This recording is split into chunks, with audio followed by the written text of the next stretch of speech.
All right. All right, we're live. Hi, guys. My name is Mackenzie. I am a co-chair of the Young Greens of Ohio. I'm here with Daryl and David from the Energy Committee of the Ohio Green Parties. Would you care to introduce yourself, Daryl? Yes, my name is Daryl Davis, and I have been with the Green Party in Ohio and with Cuyahoga County from the very beginning. We have been actively engaged in anti-nuclear activities since the very beginning as well. All right. David, will you introduce yourself? Yep, my name's David Ellison. I'm an architect. My father was in the nuclear weapons business in New Mexico when I was a child. He couldn't tell us what he did for a living. So when it came time for all my classmates in first and second grade to tell what their parents did, I didn't have a good answer. And I was inspired in the 1980s when I was in college by the largest demonstrations for peace and against nuclear energy that had ever taken place in the world. And they had been organized by the Green Party in Germany.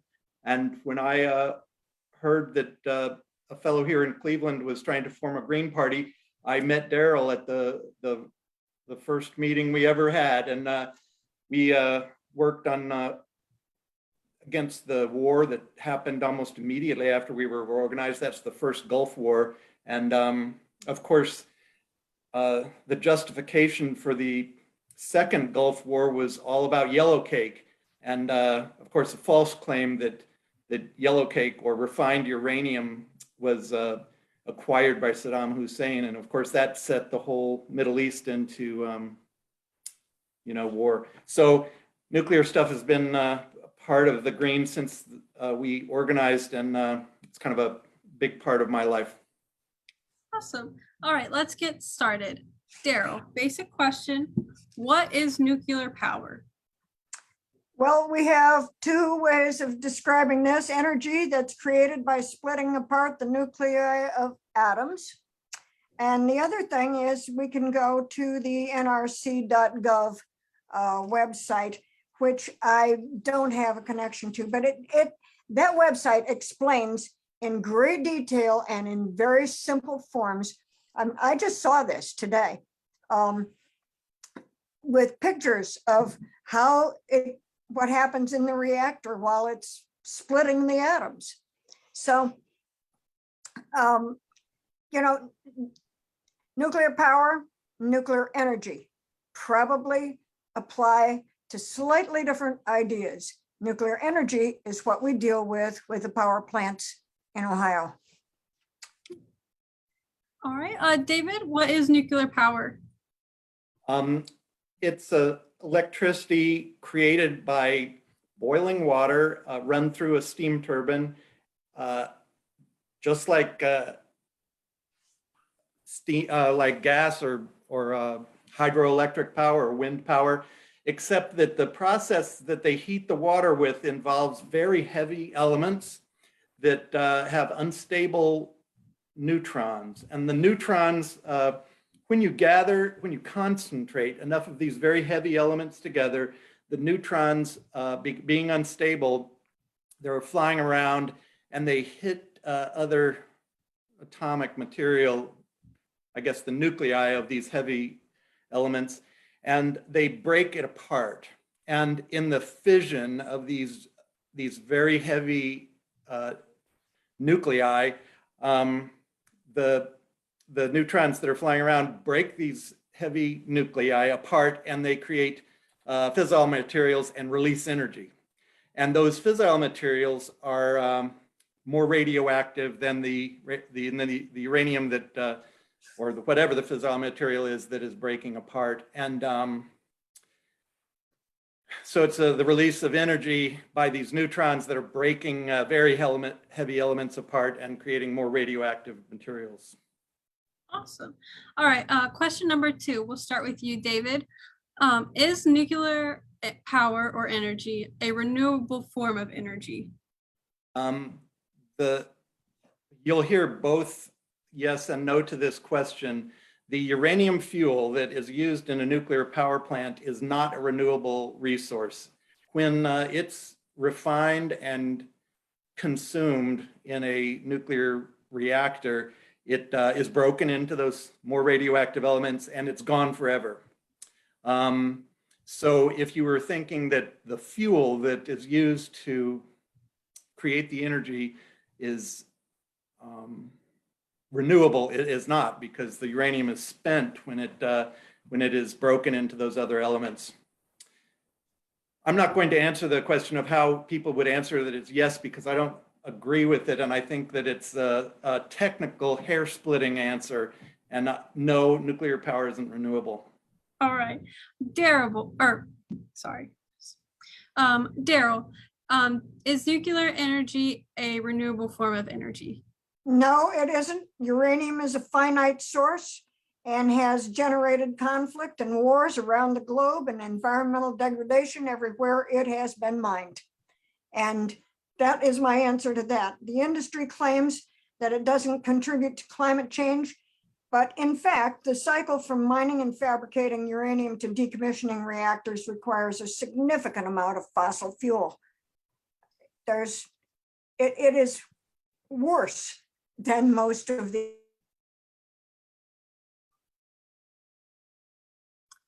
Daryl, I think you're frozen. Is she frozen on your end, David? Yep, frozen. So Can you hear it'll me? come back. Oh, we can hear you. Yes, sorry. You were frozen for a minute. Oh, my internet connection is unstable, it says. Could you hear anything I said? We heard about the first minute of your answer. Okay.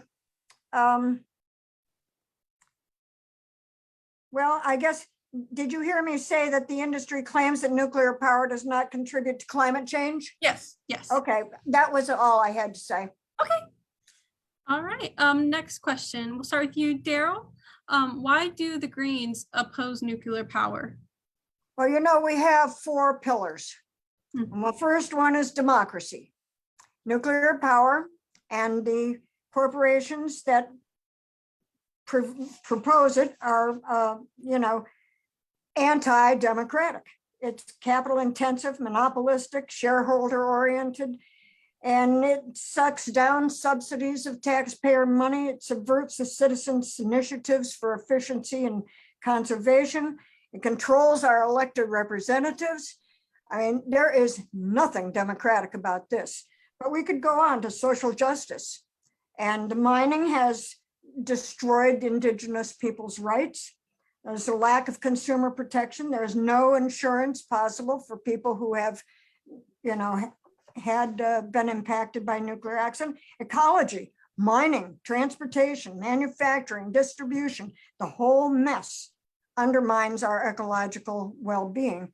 And for peace, well, that's just the idea that there is a separation between power and bombs has been circulated by the peace movement for a long time. I hope they've gotten over that, because their new presentation of these small modular reactors is going to provide dirty used fuel to the war machine. So that's about all I got to say about that, if you could hear me. Yep, we could. David, why do the Greens oppose nuclear power? Well, if you think back to the splitting of the atoms in the reactor, one of the more radioactive elements that it creates is plutonium. And plutonium provides the only rational justification for the permanent imposition of martial law. So, the area around a power plant is highly controlled. Your civil rights disappear when you cross that fence line if you enter the grounds of a nuclear power plant. Like we were saying earlier about the way nuclear power and nuclear fissile material and weapons material causes the rationalization of war and going to war over even the threat of the possession of yellow cake or the use of weapons of mass destruction, or even the idea that a country like Iran would try to build nuclear weapons. It's the technology and industry of authoritarianism. And the other part about it is that it creates such long-lived waste material that is so toxic. Governments can't afford to allow it to be out in the environment. That if we allowed nuclear pollution to be everywhere, we'd find that we couldn't live on the planet, that would cause so many mutations and cancers that the place would become unlivable. And I think it's irresponsible for us, the human beings on the planet, who have only been here a short time really, to poison the earth so that the other living things on this planet don't have a chance. And I think that's one of the reasons we want to shut down nuclear power plants and stop making so much waste and stop risking the possibility of an accident or accidental contamination. All right, next question. How is the opposition to nuclear power relevant to the people of Ohio? David, would you like to start? Well, I mean, I think the most obvious thing, and the one that's going to speak to more people than anything else, is the amount of money they have to pay every month for their electric bill. And nuclear power is probably the most expensive power we could possibly buy and create. And the power companies that operate the nuclear power plant, in our case, I think First Energy, are costly to our government. They degrade the democratic function of our elected officials, and that is enough reason to be against for Ohioans to be against nuclear power. Never mind the risk of an accident or the creation of waste or the environmental reasons. It's politically and economically, it's a bad idea and a bad choice. Daryl, how is the opposition to nuclear power relevant for the people of Ohio? Everything that David just said, plus the fact that we're now facing this proposal for what they call advanced nuclear reactors or small modular reactors. And these are the exceptionally dirty form and just as expensive, worse in terms of propagating war, and will not ever be ready in time to address the problem of climate change. Now, I've got a paper on this that I can provide to you that will fully explain it, but we haven't had a revival of House Bill 104 since the 134th General Assembly, which is what we're in now. But I expect it to come up.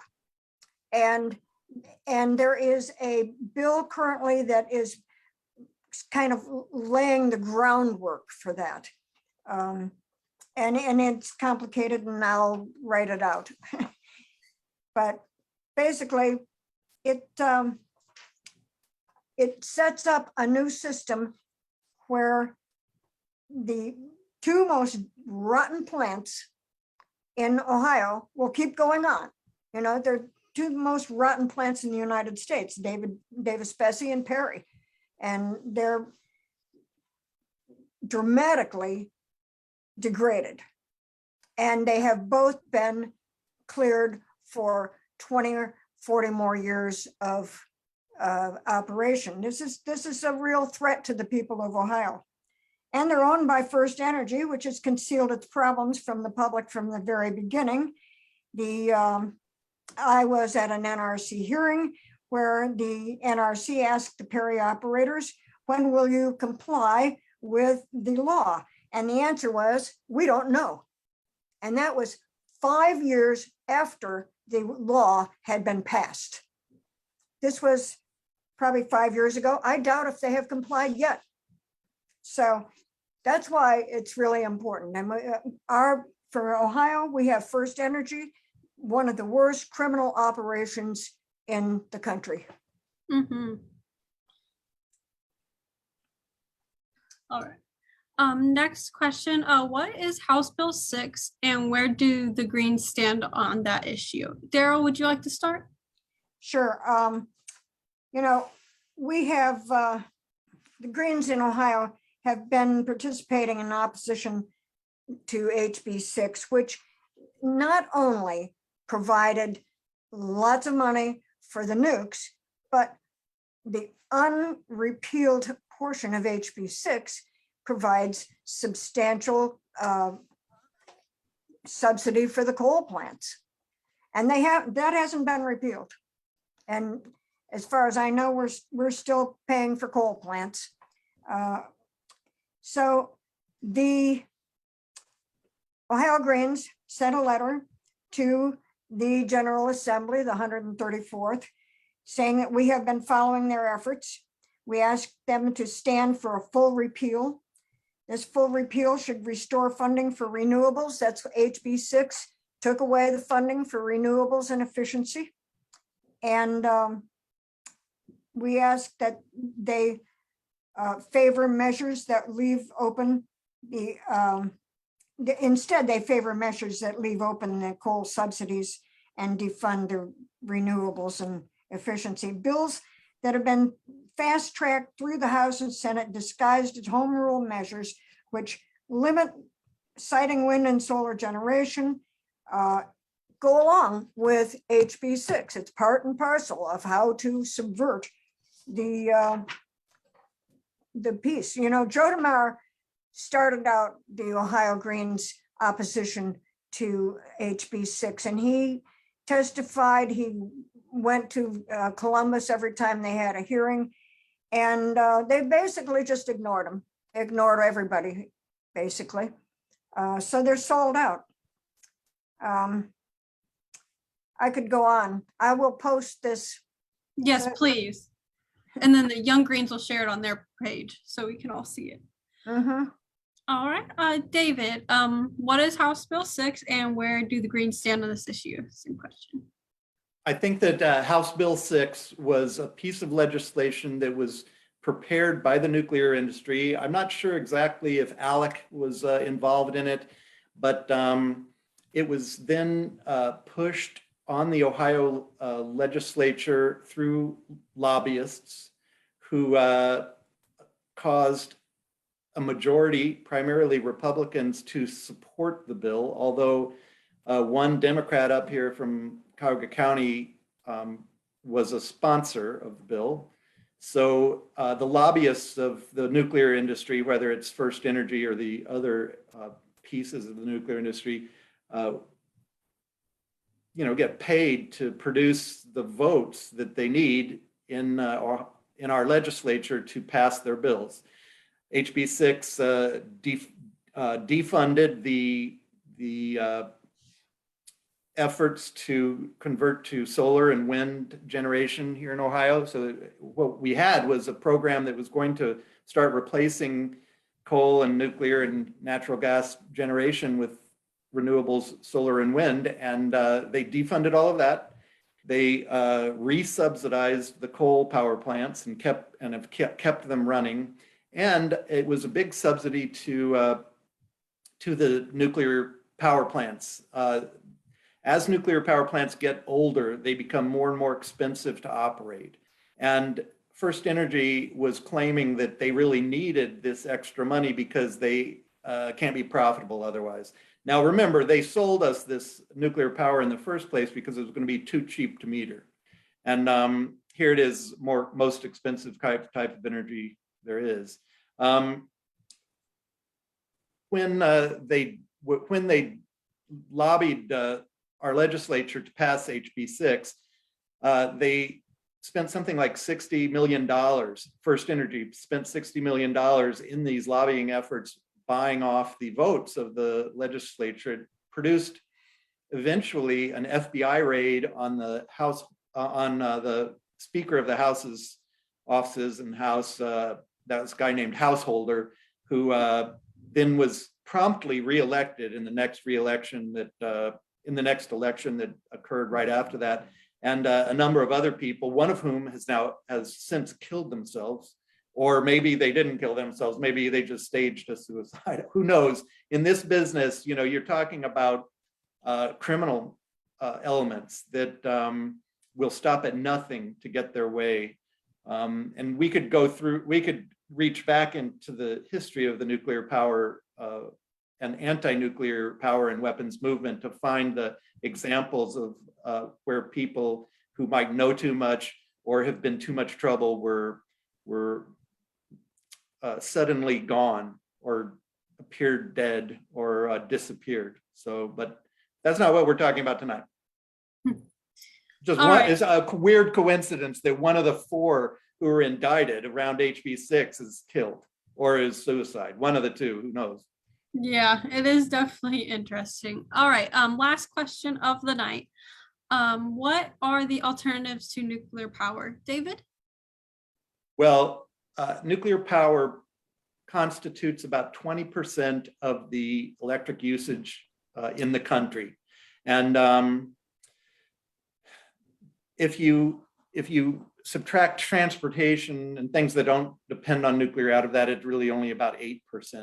It would be very simple to save even 20% of the energy we use through conservation and efficiency measures, just by saving energy and turning off lights and reducing the amount of power we're using. We could eliminate our dependence on nuclear power if we are dependent on it. And through a program of construction of renewable and renewable resources, solar and wind generation capacity, we could start replacing the fossil fuel power plants. So really, we're at a stage here where we can eliminate nuclear power just by using less energy. Oh, that's a lot easier than I would have thought. Daryl, what are the alternatives to nuclear power? Well, you know, first I would like to say that it's not our job to provide them with the answers that have already been presented to them in full detail and that they have ignored willfully and wantonly. But the obvious answer is conservation, and that is not just for the individual householder or the individual, you know, consumer. It's for everybody. Conservation should be built into our governmental programs. Conservation should be required. I mean, the idea that we have lights on all over downtown and buildings just to show off how fancy their damn building is should not be allowed. I mean, this is wanton use of energy that produces nothing. You know, the obvious thing is that we can solve this problem, and we just haven't got any traction against the corporations. And I don't want to debate the pros and cons of the renewable technologies. You know, none of them is perfect, but none of them is as bad as the nuclear power. Yep. All right. That is the end of our live stream. Thank you so much, Daryl and David, for joining us. And have a good night, everybody. You too. Bye-bye.